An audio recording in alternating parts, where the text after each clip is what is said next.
Last week, ang topic natin is all about decision making, the make or break of life. Okay, yun yung series 1. So today, yun ulit tayo, decision making. So magkakaroon tayo ng recap. You remember the verses na ginamit natin, yung Proverbs chapter 4, verse 7, at saka yung Proverbs chapter 9, verse 10. Okay, ipagsamahin natin, i-contextualize natin. Ano nakasulat dun sa Proverbs chapter 4, verse 7? Wisdom is supreme. Okay, wisdom is supreme. Sabihin mo sa katabi mo. Okay, wisdom is supreme. Ibig sabihin, yung wisdom na yon, hindi pwedeng ipagpalit yon. It is supreme. Hindi siya regular, hindi siya irregular. Siya talaga, we need to treat that as supreme. Okay? Pinaka-supremo yon, pinakamataas yon. Okay? Walang pwedeng i-compare doon. Wisdom is supreme. Therefore, because wisdom is supreme, therefore, we need to get wisdom. Okay? Though it costs all we have, get understanding. So yon, unconditional. Because wisdom is supreme, we need to get wisdom. And though it costs all we have, we need to get understanding. So in Proverbs chapter 9, verse 10, the fear of the Lord is the beginning of wisdom. And the knowledge of the Holy One is understanding. Kaya pag makikita nyo yung susunod na verse na yan, ang wisdom daw, mag-a-add daw ng days mo. Tapos mag-a-add din yan ng years mo. Okay? So i-add na madadagdagan ka na ng days, madadagdagan ka na ng years. Ang maganda dyan, ang nakasulat dyan sa susunod, pag ikaw ay may wisdom, ire-reward ka. Pero, pag ikaw ay mocker, ano mangyayari? You will suffer alone. Kaya nga, pag sinabi ni Lord na wisdom, we need to stand on His word. Because if we have wisdom, we will get the reward from being wise. But if we will mock, and we are always in the state of mockery, and try to refuse wisdom, we will suffer alone. Okay? Kaya babalik tayo, the fear of the Lord is the beginning of wisdom, and the knowledge of the Holy One is understanding. So, decision-making and wisdom is inseparable. Okay? Hindi siya pwedeng paghiwalayin. At lalong-lalo na, ang wisdom, hindi siya pwedeng ihiwalay kay Lord. Kaya nga, you need to have the fear of the Lord. You need to be in relationship with God. Because if not, you cannot get wisdom. Because wisdom comes from above. Can you hear that? And masyadong importante ang wisdom because araw-araw, kailangan mo mag-decide. So, dumarating ang point, tayo yung tao na palaging nagdi-decide, pero tayo naman din ay unconscious na nagdi-desisyon tayo. So, hinahayaan lang natin na ang buhay ay umaandar. We just let our day pass without being conscious that we are deciding on things that are crucial in life and that will determine our future. So it's very important that we are very conscious that we are deciding. But because of our over-familiarity of every day doing the decision-making, doon tayo nagkakaproblema. Hindi na natin pinag-iisipan. Katulad ng pagtututbrush, minsan hindi na natin pinag-iisipan. In-illustrate ko nga kanina, minsan, nagtoothbrush ako. Kasi ako, normal na sa akin nagtutoothbrush. Sa inyo po ba normal? Ayun. So, normal sa atin nagtutoothbrush. Kaya parang minsan hindi natin pinag-iisipan. So, basta toothbrush ka. Tapos magugulat ka na lang, ba't parang iba lasa? Bakit parang dumidikit? Parang kakaiba yung texture. Ayun pala, yung pampustiso pala na naka-tube, yun ang nagamit. Because you are not aware. Nagiging ka na lang autopilot. Halimbawa, tatawid. Di ba, ang galing natin. Basta importante, makatawid. Wala ka nang pakialam sa stoplight. Right? Hindi mo na pinag-iisipan, mababangga ka ba o hindi. Isipin, hindi, lang yan, lata lang yan. So tayo, magaling pa tayo na parang ginagamble na natin yung life natin. Sa atin, wala lang yun. Kasi we are not conscious because we are very familiar of so many things in life. At hindi natin alam that determines our future. Amen. So pag may ginagawa tayo, nakikita doon kung yung level of competencies ba natin tumataas araw-araw. Are you getting it? Amen? Sa pagdi-decide natin, tumataas ba? Kasi sa tuwing tayo ay may ginagawa, nakikita doon yung intellect mo. Okay, sabihin mo, alam mo, habang kumakain ka, nakikita ko yung laman ng brain mo. Habang ikaw ay naglalakad, habang ikaw ay nakikipag-usap, kahit anong ginagawa mo, it reveals your intellect. It reveals your maturity. Amen. It reveals your progress. It reveals your development. Kaya huwag niyong kakalimutan na ang ginagalawan natin ng araw-araw at lahat ng step natin dapat conscious, hindi pinagbabaka sakali. Kaya tinuro sa atin, pag nagdidesisyon tayo, hindi pwedeng pabigla-bigla. Amen? Pag nagdidesisyon tayo, hindi pwedeng nakabase sa emosyon. Pag nagdidesisyon tayo, kailangan pinag-aaralan. Pag nagdidesisyon tayo, we need to be aware kasi nagkikreate tayo ng pattern. Okay, sa English, you don't decide hastily. You only base your decision on facts. Okay? And when you decide, see to it that you study it. When you decide, always remember that you are always creating a pattern. Are you getting it? Amen?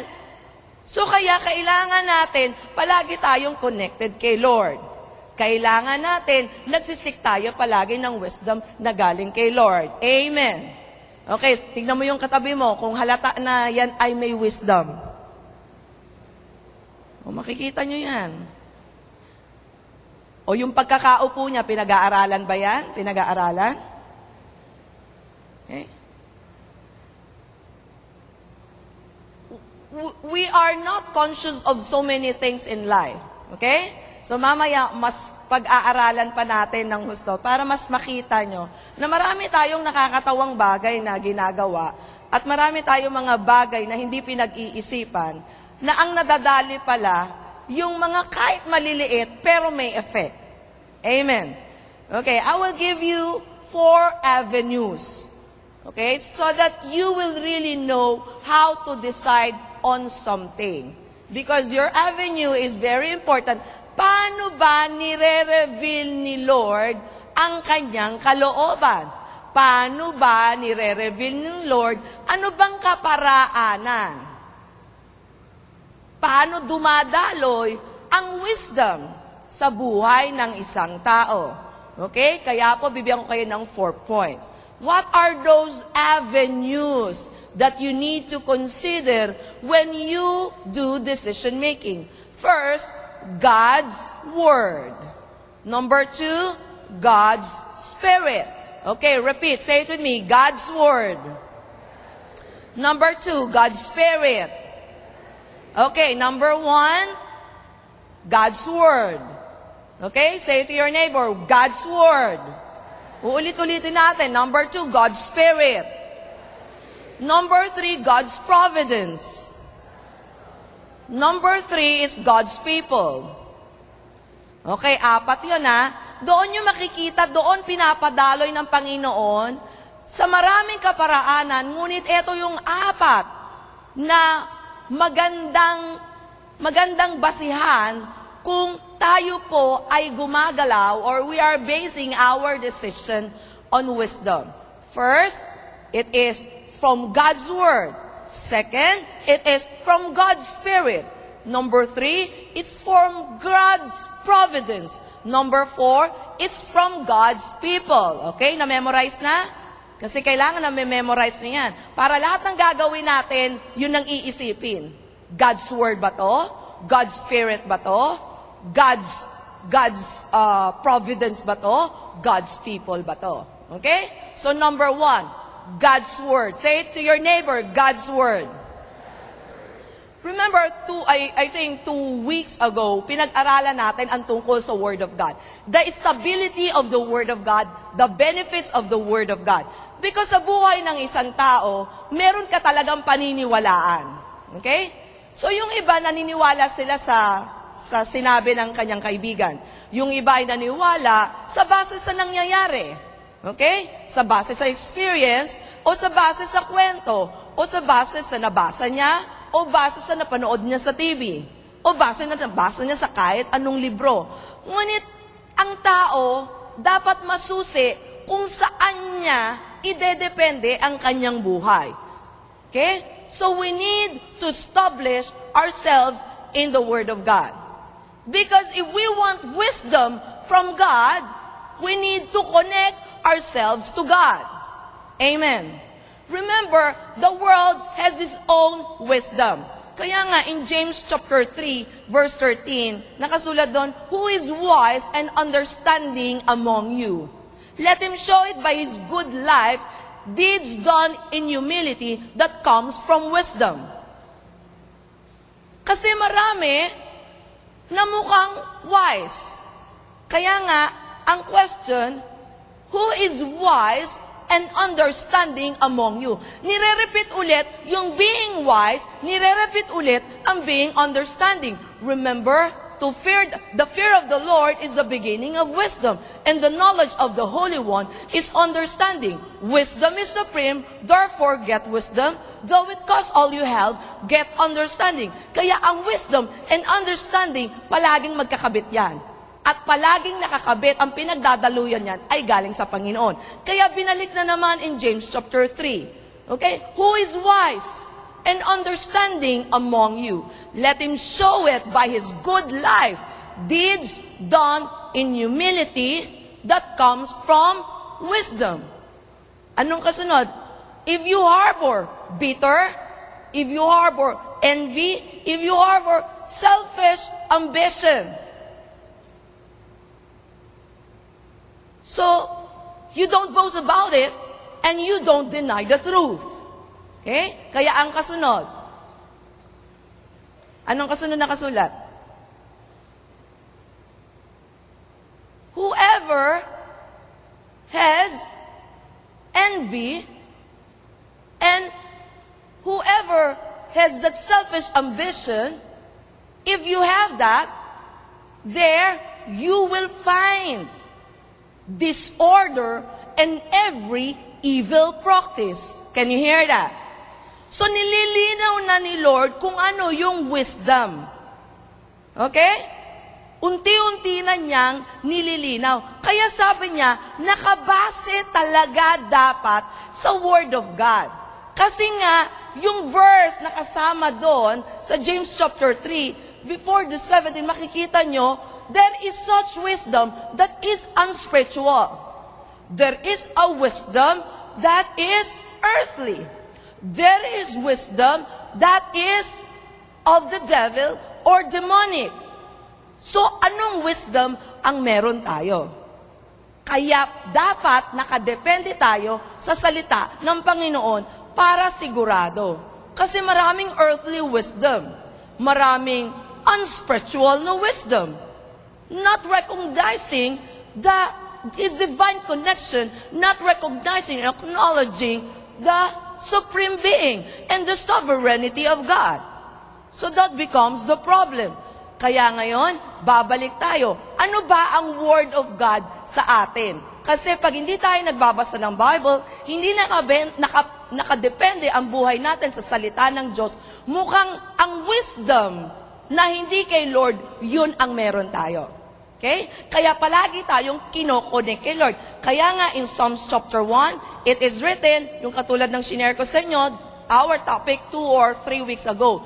Sinabi doon, blessed is the man that walk not on the counsel of the ungodly, nor stand in the way of the sinners, nor sit in the seat of the mockers. But his delight is in the law of the Lord, and in his law he meditate day and night. And he shall be like a tree planted by the rivers of water, which brings forth its fruit in his season, and his leaf shall not wither, and whatsoever he does shall prosper. But the ungodly are not so. They are like chaff, which the wind driveth away. Therefore the ungodly shall not stand on the judgment, nor sinners in the congregation of the righteous.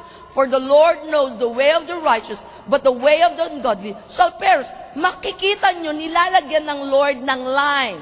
Nilalagyan ng Lord ng demarcation line. Nilalagyan ng Lord kung sino ba talaga ang totoong wise.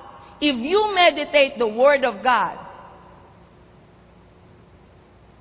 that is the time that God will say, you shall be like a tree planted by the rivers of water, which brings forth its fruit in its season. Meaning, in all condition of your life, in all situation, in all problems, in all challenges, God will always provide wisdom in your life through the Word of God, and you will be successful, you will be fruitful, and you will flourish. Amen.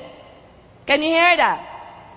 But if you are ungodly, you will be like a chaff. Para ka lang ipa, na kung saan ka liparin, kung saan ka hanginin, kung saan ka i-blow, doon ka mapupunta. Because you're not stable. Because only God's Word is the surest foundation.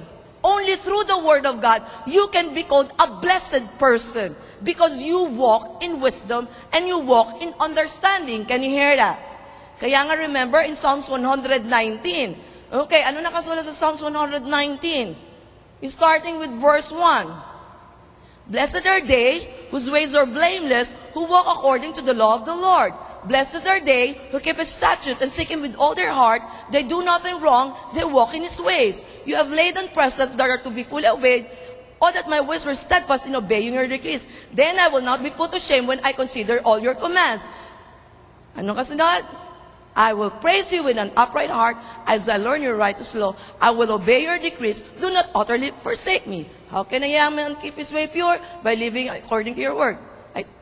Okay? Nakuha niya? Did you get that? So pag tinapos nyo pa yung Psalms 119, makikita nyo na ikaw talaga ay pinagpala sa lahat ng pinagpala pag tayo ay naka-stand sa salita ng Panginoon. Amen. Kaya wala na tayong ibang sasandigan na pinakamatibay na pundasyon kung hindi ang Word of God. Amen. Are you happy about it? That we can stand on something that is based on truth.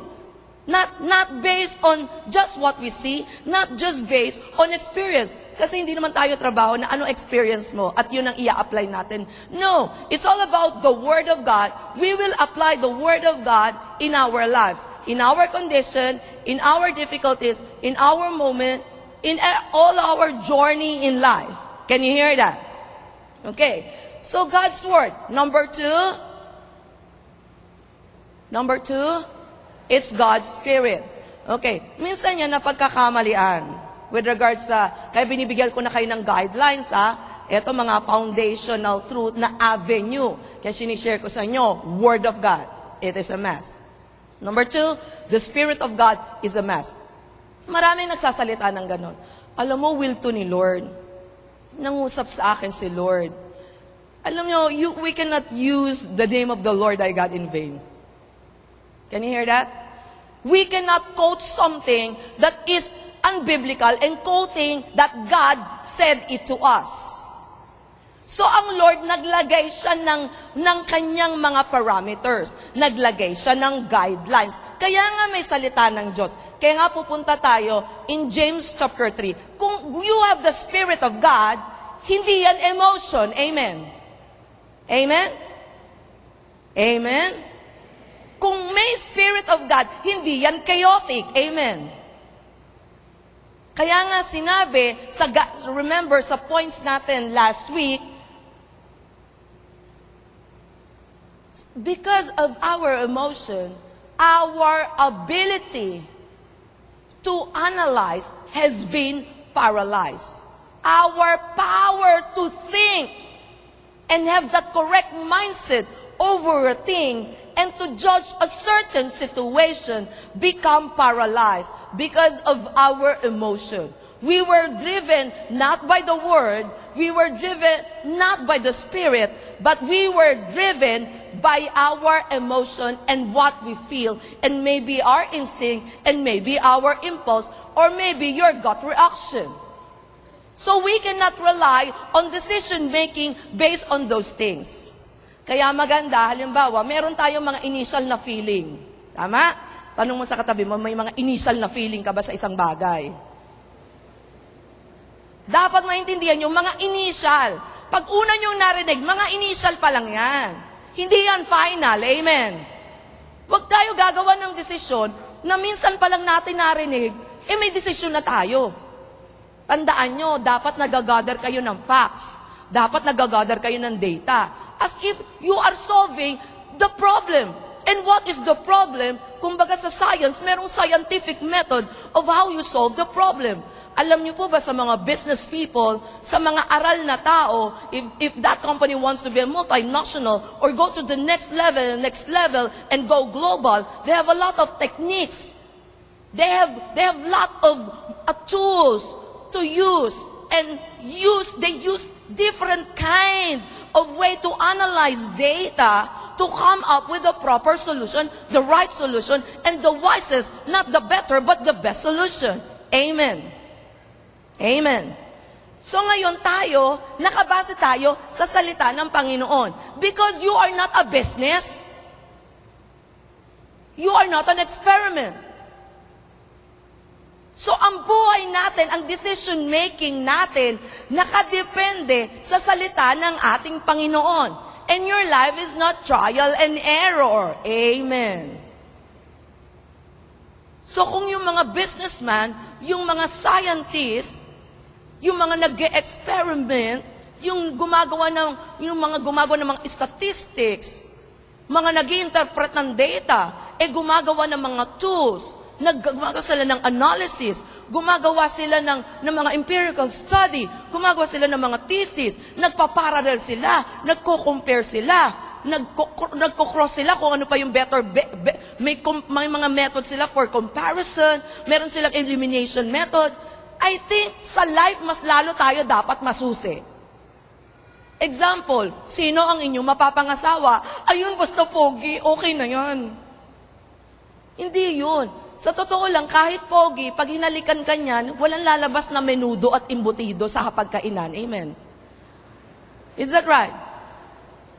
Hindi komot niyakap ka, mabait na yon. Amen.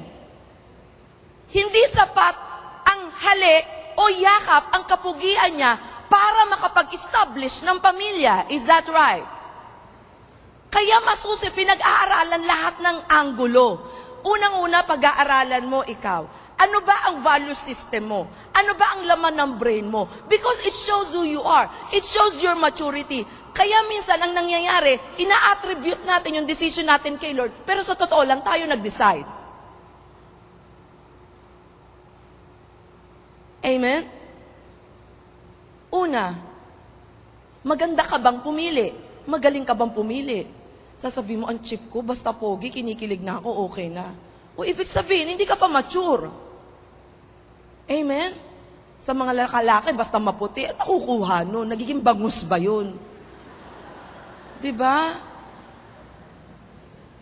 She's hot. Ano ba yun? Nagiging hito ba siya? Diba? Pag-iisipan naman, hindi sapat na long-legged, na maganda, na maputi, na mahabang buhok, na it's not enough. So, maki-assess natin ang sarili natin, mag-SWOT analysis. Una ikaw, ano ba ang kahinaan mo? Your strength, your weakness, your opportunity, and threats. Tingnan natin lahat ng anggulo. And then from there, mas lalo natin mapag-aaralan kung ano decision natin. Is that right? Hindi nga tayo marunong magdesisyon. Hindi nga natin alam paano magde-decide. Hindi nga rin natin alam kung ano problema. Pero bakit nag-a-attempt tayo na gumawa ng solusyon? Amen. Kaya you need people around you. Mamaya di-discuss natin yon. Pero una, kailangan mo ng salita ng Diyos. Matibay ang sandigan mo. Matibay ang pag-iisip mo na ikaw ay nakadepende sa Sovereign Lord, sa King of Kings and sa Lord of Lords. Lord of Lords. At nakabase ka sa Spirit ni Lord. Okay, pupunta tayo sa verses. Okay? So ano sabi doon sa James chapter 3? Okay? Makikita nyo, sinare ko na sa inyo kanina, 13, 14, 15, 16. Okay, eto na yon. Wisdom that comes from heaven is first of all pure, peace-loving, considerate, submissive, full of mercy, and good fruit, impartial, and sincere. Okay? So yan makikita nyo, yan yung spirit ni Lord. Yan yung kanyang mga parameters. So hindi tayo maliligaw. Okay? So nakita nyo dyan? Okay? Malinaw? Wisdom that comes from heaven is first of all pure.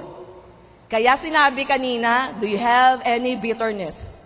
Do you have any envy? Do you have any selfish ambition? Oh, no. You don't boast about it and you don't deny the truth. Because such wisdom is earthly. Such wisdom is unspiritual. And such wisdom is of the devil or demonic. Amen. Amen? Kaya babalik tayo dyan sa verse na yan. Tayo ba ay, yung puso natin, when we decide, pure ba? Pag nag-decide ba tayo, for example, sa relationship level, kasi marami nagkakaproblema with regards to relationship, ang una ba nating iniisip, kapayapaan o mang-away? Kasi sabi doon, pure, peace-loving. Tapos submissive, walang rebellious spirit. Maraming nagde-decide, rebelde. Makaalis na nga dito sa bahay na to. You don't decide na aalis ka sa bahay kasi ganyan ang kondisyon mo. The moment na ganyan ang kondisyon mo, lalo ka magstay sa bahay. Amen. Is that right? Ako, pag meron akong certain situation sa family, mas mag-i-stay ako sa bahay kasi before, ang ginagawa ko, umaalis ako. Pero binaligtad ko, sabi ko, it's not good. It is earthly. It is unspiritual. It is of the devil. Mahirap lang tanggapin. Pag hindi wisdom ni Lord ang in-apply mo, yun ang tawag sa atin. Earthly, unspiritual, and of the devil or demonic na mas masakit. Tama?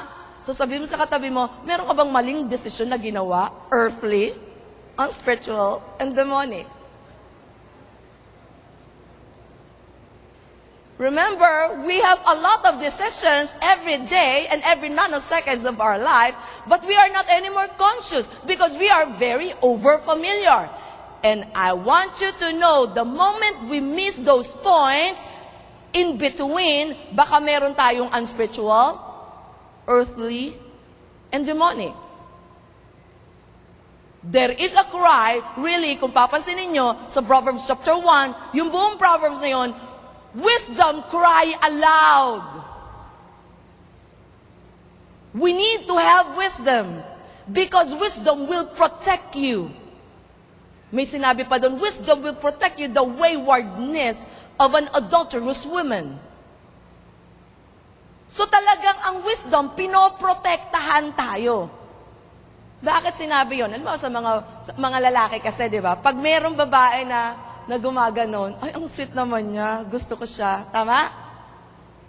Kami mga babae, alam namin yon. Alam namin kung may kerengking at naglalandi yon. Tama? So mga lalaki, bulag sa katotohanan. Ang interpretation, ang cute naman, siya ang gusto ko. Kasi feeling nyo, may gusto na sa inyo, hindi nyo alam, that is the waywardness of an adulterous woman. Looking for someone to devour like a roaring lioness. Waiting to lure you as she allure you. Are you getting that? So pag walang wisdom ang mga lalaki, bumibigay. Tama? Amen? Mga lalaki, tingnan mo yung katabi mo, ay kaya ka pala bumibigay. Hindi ka wise. Medyo nakita mo lang ang pagkakembot, nagustuhan mo na yung ganda nun. Medyo umiinom lang, gumagana lang. Hi. Napaganon lang talaga naman. Alam nyo, ang pagkagusto, pinag-aaralan. Gugustuhin ko ba siya o hindi? Halata naman, di ba? Hindi na agad. Tayo kasi, based on our emotion, based on our gut reaction, para yun na. Lalo na magkakakutsaba, para yun na. Sige, mukhang may gusto sa'yo, bro. Eto naman, talaga bang gusto nyo ng mabilisan? Baka naman hindi ka sigurado kung babae yan. Alamin mo muna. Pinag-aaralan yan. Lalo na sa kapanahunan ngayon. Is that right? Baka makapatay ka ng tao, katulad na nangyari doon sa American soldier. Amen. Nagulat siya. Akala niya, masyado kasi siyang mabilis. Madilim. Hindi halata. Right? Pambihira naman, talagang hindi mo makahalata. Minsan nakaka-insecure. Mukhang mas maganda ang hormones niya kaysa sa hormones ko. Kaya iba yung labas. Is that right? Kaya huwag masyadong mabilis. Alamin muna pinag-aaralan. Pag titignan nyo, may extracurricular activity ba? Tinitignan dapat yon. Hindi nyo naintindihan yon? Yung pag naglalakad, may extracurricular activity. Medyo mahina kayo. Hindi nyo nakukuha. Mataas kasing level ng joke yun eh.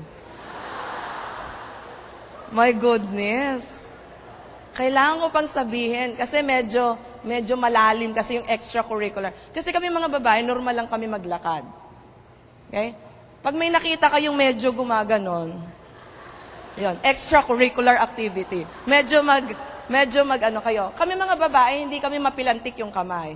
Pero pag may gumaganon na, yun, mga at least binibigyan ko kayo ng tip. Okay? Mga babae, normal lang sa amin yung ganyan kami. Pero pag meron ng tapos pag pinagsabay-sabay na siya, yun, mag-iingat kayo doon. Okay, lalo na pag madilim, hindi nyo yun alam. So, pinag-aaralan ng lahat ng bagay. Is that right? Mga ehemplo lang yan na dahil nagmamadali, nagkakamali. Malamang. Yung bunga ng nararamdaman, nagkakamali. Are you getting that? Amen? In Proverbs chapter 8, verse 13, ito pa yung mga guidelines nyo. To fear the Lord is to hate evil. I hate pride, arrogance, evil behavior, and perverse speech. Kung papapansin nyo, katulad siya ng nakasulat sa James chapter 3, verse 17. Almost the same. Okay? Ano nakasulat sa James chapter 3, verse 17? First of all, pure, peace-loving, submissive,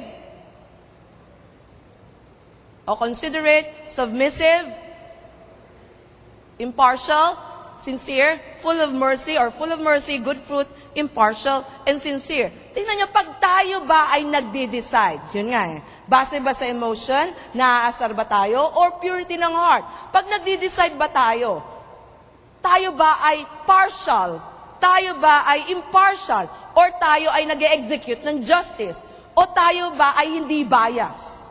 Are you getting it? Normally, pag meron tayong dinidesisyonan, mukhang selfish ambition.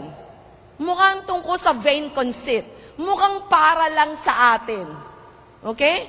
So, kaya mag-iingat kayo. Pag nagde-decide, lalo na tayo ay involved, medyo i-detach nyo ang sarili nyo in terms of emotional connection para mas makapag-decide tayo ng mas maganda. Can you hear that? Halimbawa, sa pamilya, merong nagkakagulo, merong nag-aaway. Ang gagawin natin, i-detach natin ang sarili natin para mas lalo tayong makapag-decide ng tama. Itutuloy ba natin yung away o i-stop natin yung away? Ano ba ang tama? Mag-away ang magkapatid o magkabati at palaging nagmamahala ng magkapatid?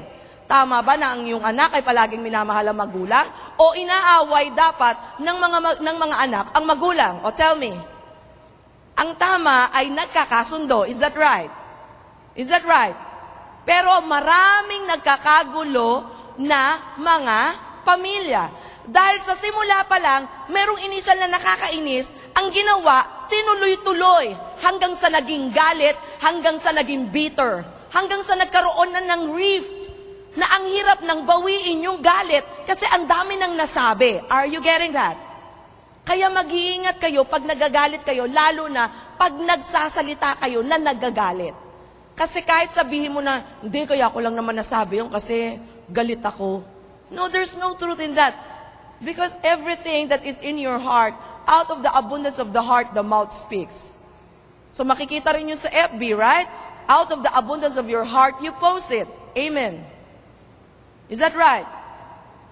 Out of the abundance of the heart, the mouth speaks. And out of the abundance of the heart, you boast it. Is that right? Kaya tayo, magiging careful kayo sa mga ibinabagsak natin pag tayo ay merong nararamdaman towards a situation na tayo yung involved, kailangan nagko-call siya sa magandang decision making. Okay? Kaya dapat hindi bias. Kaya binigyan tayo ng Philippians chapter 4 verse 8. Kaya tatlong mga isang Philippians, isang Proverbs chapter 8, tapos isang James chapter 3 verse 17. Ano nakasulat sa Philippians chapter 4 verse 8? Whatsoever. Okay, start. Finally, brothers. Okay? Finally, brothers, whatsoever things are true, whatsoever things are honest, whatsoever things are just, whatsoever things are pure, whatsoever things are lovely, whatsoever things are of good report, if there's any virtue, if there's any praise, you think on these things. O sa ibang translation, yung naandyan, yung merong noble, merong, ano pa nakasulat dyan?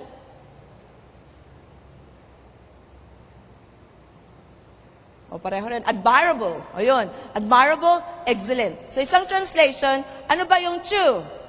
Yun ang iisipin natin. Whatsoever things are true, whatsoever things are honest, whatsoever things are just. Yun ang guidelines natin. When we decide, is it true? Is it honest? It is just? Is it pure? Is it loving? Okay?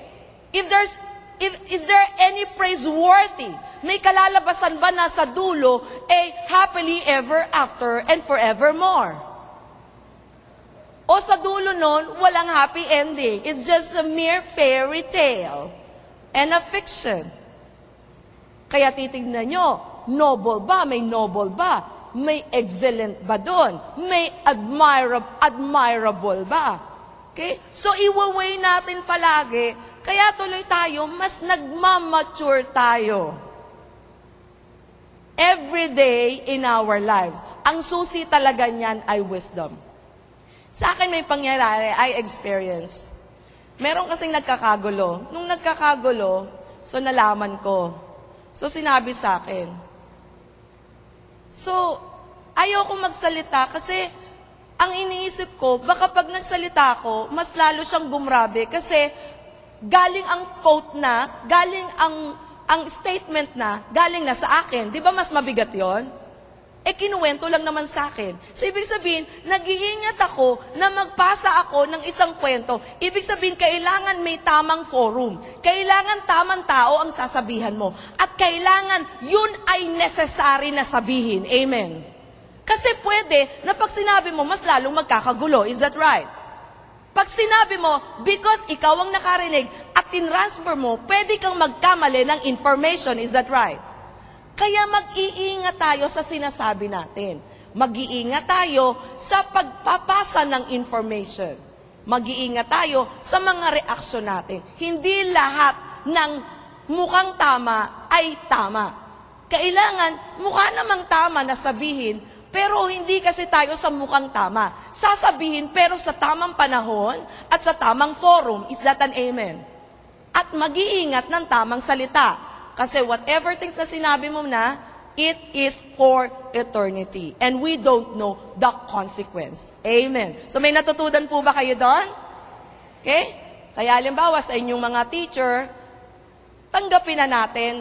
Alam mo, nakakatawa kasi maraming pumasa. Pero alam ko na meron ding hindi pumasa.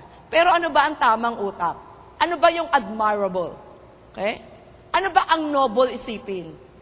Right? Ibig sabihin, susunod, papasa ko yan.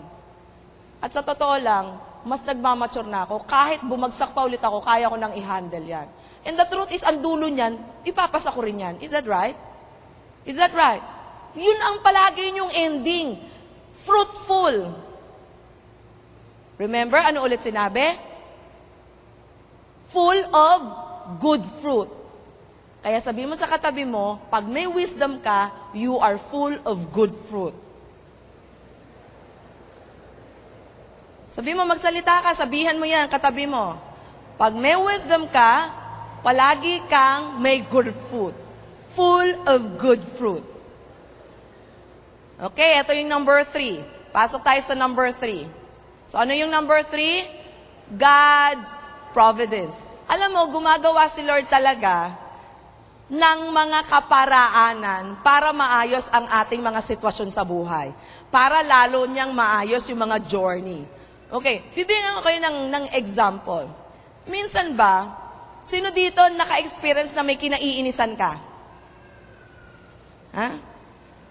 Pero bakit, sana ang kinaiinisan mo, siya pa yung nakikita mo palagi? Nagtataka ka, iniiwasan mo na nga siya. Alam niyo kung bakit?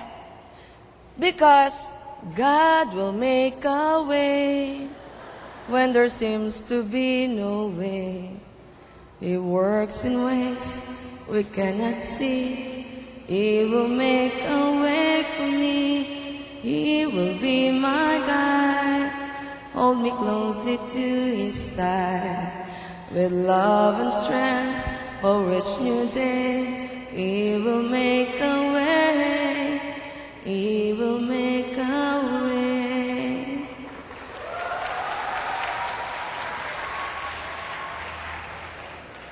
Kaya pag nakaharap nyo ang kinaiinisan nyo, yan ang team song nyo. God will make a way. Tapos nanamin nyo, kung kailangan i-opera nyo, God will make a way. Talagang lahat itodo nyo na, when there seems to be no way, He walks in ways we cannot see. Talagang lahat itodo nyo na. Because, pag merong mga rough moments na ayaw nyong harapin, God will make a way. O, yun lang, sapat na yun para maintindihan yung ibig sabihin. Ang ibig sabihin lang nun, may intervention talaga si Lord. Kaya yung mag-asawa na nagkakasamaan ng loob, pansinin nyo, may isa kayong kama. Kaya wag kayong magtalikuran. Amen? Because God has already made a way for you to communicate. Amen? So kaya makita mo, pag magkagalit, talikuran sila. Yung isa nakatingin sa kaliwa, yung isa nakatalikod sa kanan. Tapos yung isa naman nagtataklob ng kumot, o kaya ng unan. Halos patayin na lang katabi, di ba? Kaya asawa niya yon. Because God will always make a way. Eto pa pansinin nyo, pag may utang kayo, di ba may tinataguan kayo? Pero, tanggapin nyo. Sige, kanta. Taasan nyo, lagyan nyo na emotion. God will make a way when there seems to be no way. He walks in ways we cannot see. He will make a way for me. Namnamin nyo para magbayad kayo ng utang. Minsan kasi sa atin walang dating, tama? Yung may intervention si Lord na magbate, yung intervention na mag-ayos tayo, wala sa atin yun. Gusto ko makita nyo na si Lord, nagpo-provide siya ng paraan.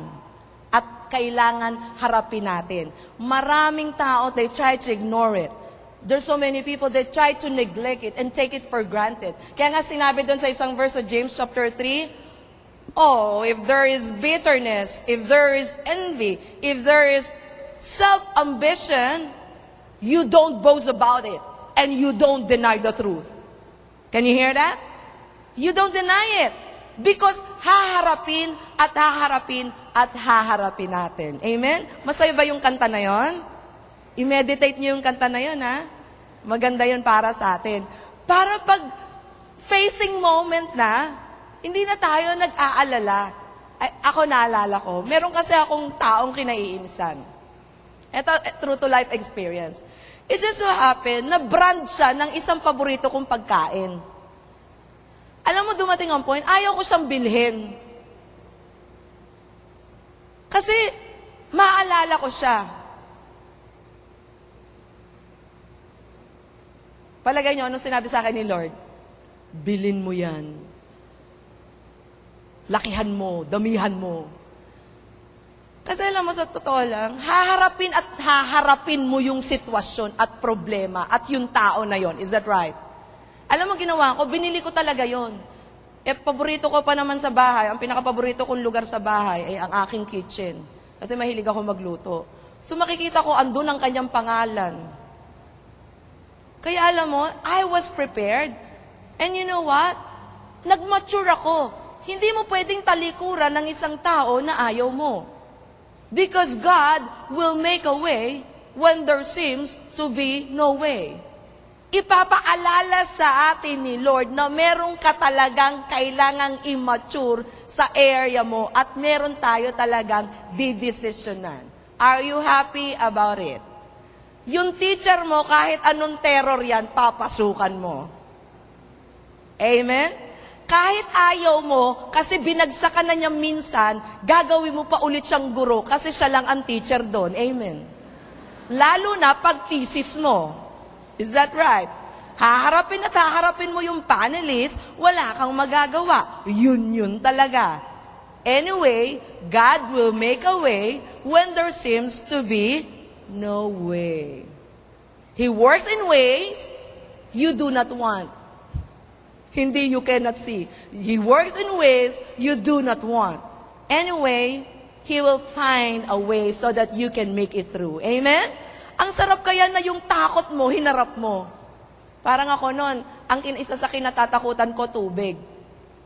So, hindi ako marunong lumangoy. Kasi nung bata ako, ako kasi yung panganay. Tapos may 3 akong kapatid na lalaki. Ang tanging ginagawa nila, sabi nila, alam mo ate, para matuto ka, dapat nilulubog ka.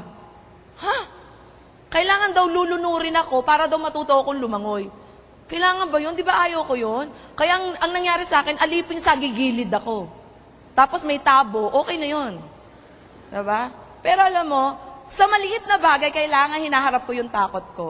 So, unti-unti lumalapit ako sa tubig, unti-unti nagpapadal-padal ako, diba? Tapos humahawak na lang ako, tapos sisiguraduhin ko wala yung mga kapatid kong 3 pag nagsuswim ako.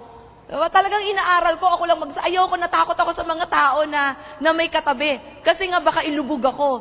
Yung may nagsuswim lang, tapos pumilansik sa mata ko, natatakot kaya ako noon. Okay. So tapos ang nangyari, finace ko yung fear ko. So natuto ako mag-swim. Natuto ako mag-swim sa swimming pool. Ang problema ko naman, takot naman ako sa dagat. Kasi na-orient ako yung sa Diyos. 'Di ba? Yung tug. Yung parang pag andyan na yung dagat, parang palagi may pating. Yung parang palagi kang kakainin. Alam mo, natakot ako, na-orient ako sa ganun eh. Alam mo, ang ginawa ko, in-overcome ko yung fear ko. Pinaghandaan ko. Bago ako pumunta sa isang lugar, sa Samar yun eh. Kasi, ang Samar talagang, yung tubig doon, mahirap lang yun. Kasi, Pacific Ocean na yata yun eh. Open water yun eh. Tapos malalim, palaging parang may Diyos doon, palaging may shark palagi doon eh. Parang ganun ang dating sa akin. Sabi ko, eto na, haharapin ko na. Ang layo-layo, sa gitna talaga, nilangoy ko talaga. Sa totoo lang, pag tinitignan ko yung dagat, yung maitim, alam mo na maibig sabihin ng maitim, di ba? Lumalalim na yon. Hindi siya blue, hindi siya bluish, maitim na siya, ibig sabihin, iba na yung lalim nun. Pero alam nyo, I was able to make it through. Hindi, na-overcome ko yung fear ko, unti-unti. Amen? So marami akong bagay na kinatatakutan na in-overcome ko. So sino dito willing i-overcome? Maliliit na bagay lang yan. Lalo pa yung mga decision-making natin na malakihan. Lalo nating haharapin. Kasi sa mga maliliit na bagay, kailangan harapin natin. Sino dito natatakot sa bola lang? Ha? Kababawan na yan, ha? Is that right? Nare-reveal kung sino ka. Halimbawa, laro tayo volleyball, oy, takot-takot dyan. Ha? Natatakot daw sa bola. Ba't ka natatakot sa bola? Hawakan mo ang bola, hindi gumagalaw. O, hawak. Hindi nakakatakot. Diba? O, sige iaabot ko sa yung bola. Catch tayo O, kita mo, hindi nakakatakot. O, balik mo sa akin. Hawak. O, sige, ganito naman Yung kamay mo, ayusin mo tatamaan mo. O, kita mo, hindi nakakatakot ang bola. Tayo naman ang pumapalo sa bola, diba? Si bola ba pumapalo? Tayo naman, tama. Ibig sabihin, tayo naman yung may control bakit ang dami natin kinatatakutan? Yung iba, badminton, hindi ako marunong yan. Yung tatakbo, ha? Hindi ka marunong tumakbo? Hindi ka marunong umabol? Hindi ako marunong humawak ng ano tawag doon, yung kasi shuttlecock, tapos yung isa,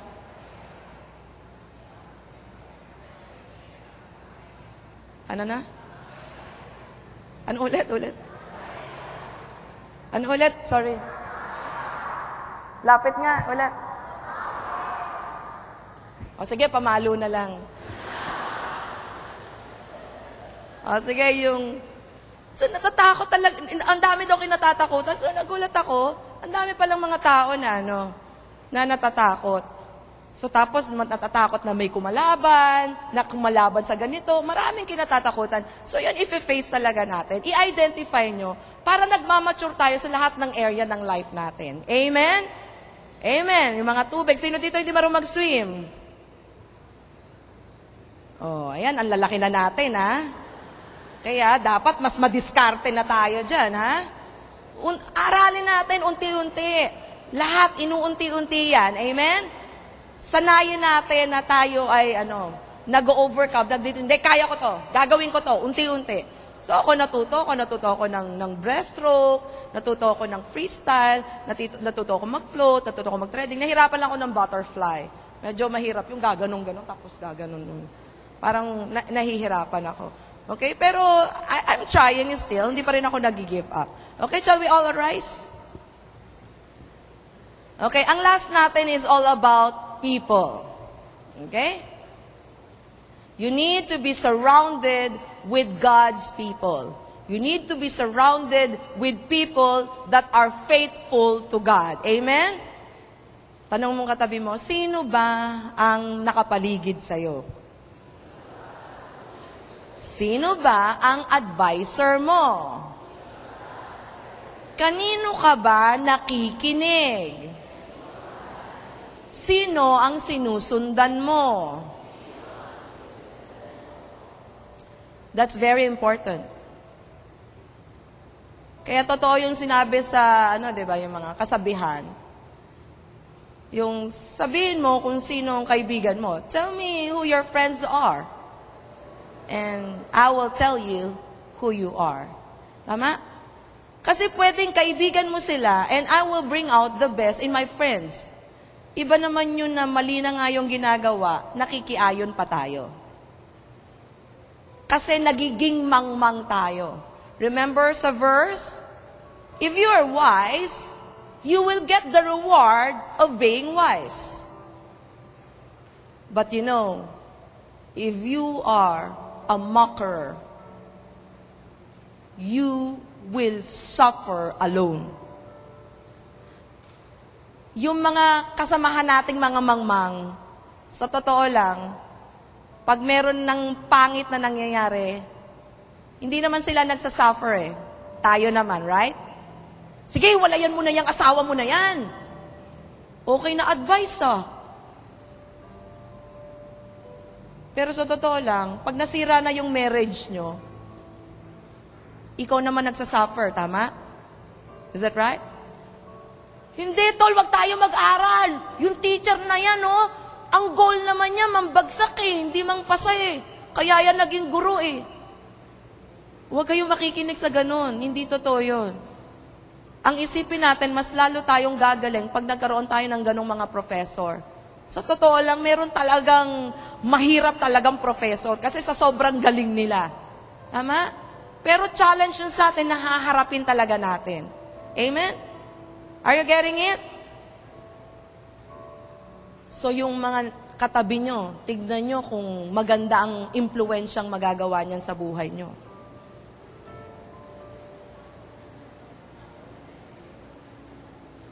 Hindi pwede na may advisor kayo na pag may problema sa bahay, sasabihin niyan, hindi, alis tayo.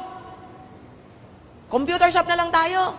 Bad trip naman, mga nanay natin. Grabe, bad trip si nanay. Maling-mali na agad yun. Huwag niyo sasabihin ang nanay niyo na bad trip. Huwag niyo sasabihin ang tatay niyo na bad trip. May mensahe na pinaaabot ang ating mga magulang. Bakit ganon? Is that right? Kasi sila ang magulang, prerogative nila yon. Kaya pag meron tayong mga kaibigan na nagtuturo sa atin ng mali, tinuruan kang manigarilyo, tinuruan kang uminom ng alak, tinuruan ka ng bisyo, tinuruan ka ng mambabae, babae ka, tinuruan ka man lalaki, lalaki ka, mukha yatang mali yun. Is that right? Ilagay natin sa tama, hindi natin pwedeng imak ang tama. Kasi ang tama, mananatiling tama. Because wisdom is supreme. You cannot counterattack wisdom because wisdom is supreme. And so, it should be concluded, and I therefore conclude, you need to get wisdom. And to reiterate and to emphasize, though it costs all you have, you need to get understanding. Amen? Kaya magpe-pray tayo. Pa-pray natin yung wisdom. Sino dito gusto ng wisdom? It's a make or break of life. Hindi pinagbabaliwala ang wisdom. Meron tayo nun dapat. Amen? Pinagkakatiwala sa Panginoon. Magkamali na tayo ng isa, wag na nating ulitin. Magkamali tayo, wag na nating paggrabihin. Amen? May gut reaction man tayo, still pwede natin yung ayusin na desisyon na itama. Are you getting that? Kaya ipagpe-pray natin, Lord, kung meron po akong mga maling naging desisyon, willing po akong itama. Marami akong maling mindset na kapag decide ako out of my emotion, Lord, willing po akong i-amend yun. Willing po akong i-undo yun. Willing din po akong ilagay sa trash. Willing din po talaga akong ayusin ang lahat. Amen?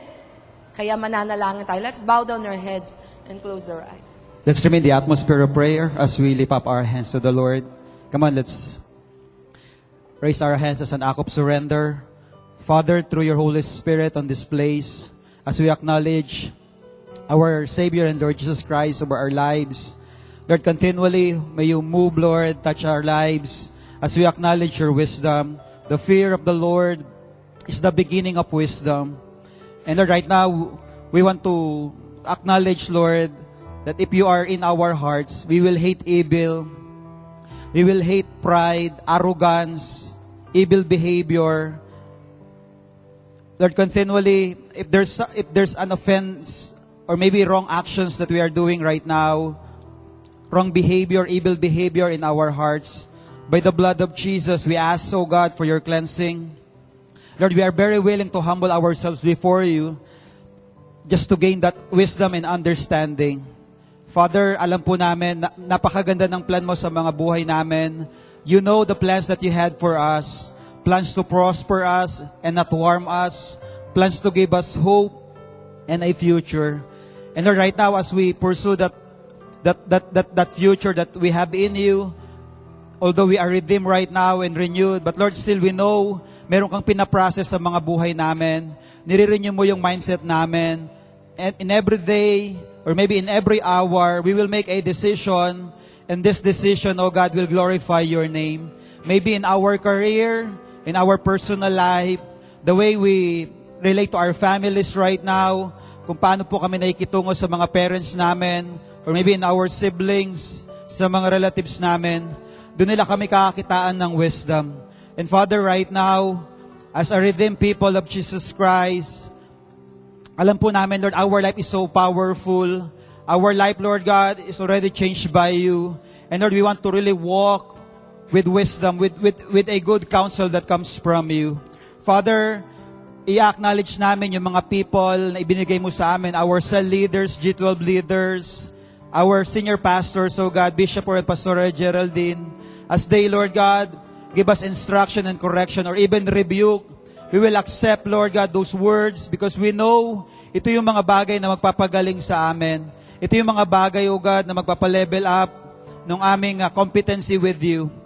Lord, naniniwala kami, we will become a good person, an excellent person before your eyes. Come on, let's continually declare, if there's something in our hearts right now, we can surrender it to the Lord right now. If we confess our sins, He is just and faithful and will forgive us our sins and purify us from all unrighteousness. Lord Jesus, this day we thank you that we are cleansed, we are purified. Lord, we know that we are renewed. Lalabas kami sa place na to. We have that sound mind. We have that good judgment within us. Father, once again, we just want to bring back to you all these things, all the praises, all the honor that due to your name. We love you and we thank you. And this we pray in Jesus' name.